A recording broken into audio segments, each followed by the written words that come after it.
లక్ష్మీదేవిని సంపద, శ్రేయస్సు, ఆనందం మరియు శాంతికి దేవతగా భావిస్తారు. ఒక వ్యక్తి ఆమెను నిజమైన హృదయంతో పూజించి, వారి జీవితంలో కొన్ని నియమాలను పాటిస్తే, లక్ష్మీదేవి ఖచ్చితంగా సంతోషించి, తన భక్తులపై తన ఆశీర్వాదాలను కురిపిస్తుంది. మొదటి అడుగు ఇంట్లో పరిశుభ్రత మరియు స్వచ్ఛతను కాపాడుకోవడం.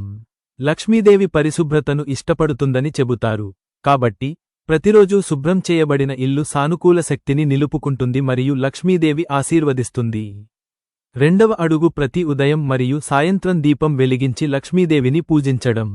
ముఖ్యంగా శుక్రవారాల్లో నెయ్యి దీపం వెలిగించి, తామర పువ్వును సమర్పించి, లక్ష్మీదేవిని ప్రార్థించడం వల్ల ఇంట్లో సంపద మరియు అదృష్టం పెరుగుతుంది.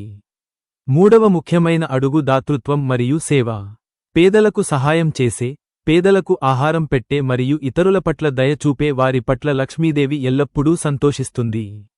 అందువల్ల మీరు మీ ఇంట్లో ఆనందం మరియు శ్రేయస్సును కోరుకుంటే మరియు డబ్బు కొరతను ఎప్పుడూ ఎదుర్కోకూడదనుకుంటే, ఖచ్చితంగా ఈ 3 విషయాలను మీ దినచర్యలో చేర్చుకోండి మరియు నిజమైన హృదయంతో లక్ష్మీదేవిని పూజించండి.